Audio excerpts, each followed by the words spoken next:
బాసర ఆర్జేయూకేటీ అభివృద్ధికి ప్రభుత్వం పూర్తిగా కట్టుబడి ఉందని మంత్రి కొండా సురేఖ అన్నారు. శనివారం యూనివర్సిటీని సందర్శించిన ఆమె ఉత్తమ వసతులు, ఆధునిక విద్యా విధానాలు అందుబాటులోకి తెస్తామన్నారు. విద్యార్థుల సమస్యలు తక్షణమే పరిష్కరిస్తామని హామీ ఇచ్చారు. కలెక్టర్ అభిలాష అభినవ్ మాట్లాడుతూ త్వరలో ఇందిరా మహిళా శక్తి క్యాంటీన్ ఏర్పాటు చేస్తున్నట్లు తెలిపారు. ఎంపీ గోడం నాగేష్, ఎమ్మెల్యే పవర్ రామారావు పటేల్ సహా పలువురు అధికారులు పాల్గొన్నారు. కార్యక్రమాన్ని వారు అప్పుడు ప్రారంభించడం జరిగింది. 75 వసంతాలు కూడా పూర్తి చేసుకొని మనం ఈ కార్యక్రమాన్ని ముందుకు తీసుకెళ్తున్న తరుణంలో మరి లాస్ట్ టైం 95% మేము టార్గెట్ రీచ్ అవ్వడం జరిగింది. అన్ని డిపార్ట్మెంట్ల వాళ్ళ సహకారంతో ఈసారి కూడా 18,000 కోట్ల మొక్కలు నాటాలని చెప్పి నిర్ణయించుకున్నాము. ఈసారి 100% రీచ్ అవ్వడానికి మేము తప్పకుండా ప్రయత్నం చేస్తామని తెలియజేస్తా ఉన్నాను.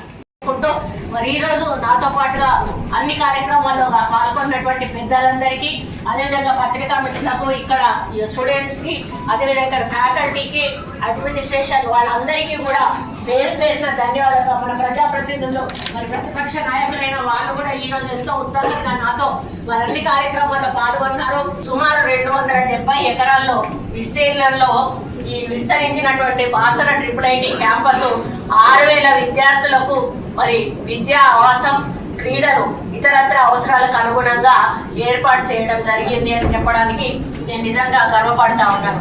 ఇక తెలంగాణ రాష్ట్ర అటవీ శాఖ మంత్రిగా ఈరోజు మరి ఇక్కడ వన మహోత్సవం కూడా ఏర్పాటు చేసుకోవడం జరిగింది.